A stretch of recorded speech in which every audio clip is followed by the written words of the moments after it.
Numbers chapter 24.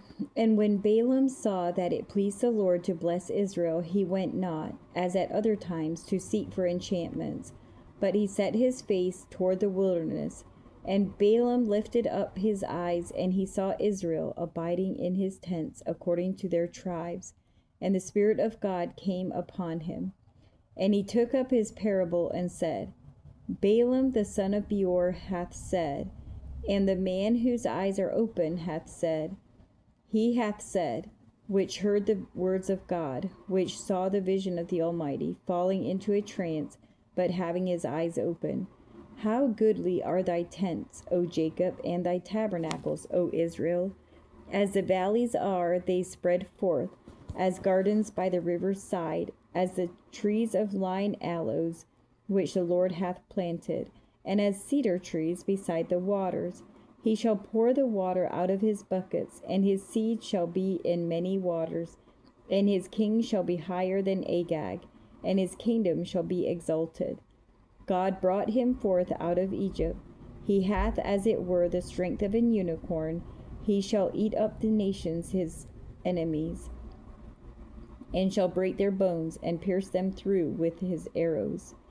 He couched, he lay down as a lion, and as a great lion. Who shall stir him up?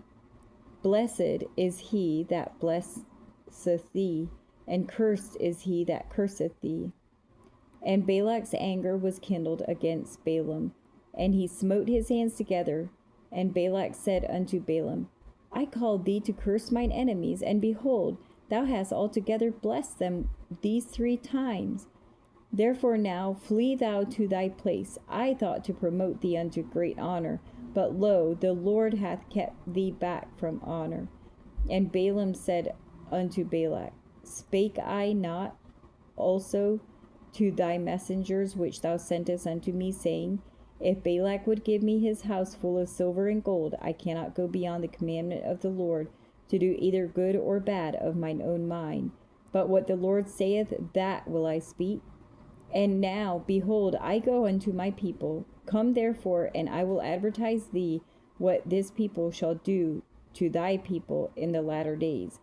And he took up his parable and said, Balaam the son of Beor hath said, and the man whose eyes are open hath said, he hath said, which heard the words of God, and knew the knowledge of the Most High, which saw the vision of the Almighty, falling into a trance, but having his eyes open.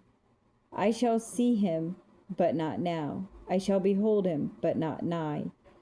There shall come a star out of Jacob, and a scepter shall rise out of Israel, and shall smite the corners of Moab, and destroy all the children of Sheth. And Edom shall be a possession. Seir also shall be a possession for his enemies, and Israel shall do valiantly. Out of Jacob shall come he that shall have dominion, and shall destroy him that remaineth of the city. And when he looked on Amalek, he took up his parable and said, Amalek was the first of the nations, but his latter end shall be that he perish forever. And he looked on the Kenites, and took up his parable and said, Strong is thy dwelling place, and thou puttest thy nest in a rock. Nevertheless, the Kenites shall be wasted, until Ashur shall carry thee away captive. And he took up his parable and said, Alas, who shall live when God doeth this? And ships shall come from the coast of Chittim, and shall afflict Ashur, and shall afflict Eber, and he also shall perish forever. And Balaam rose up and went, and returned to his place, and Balak also went his way.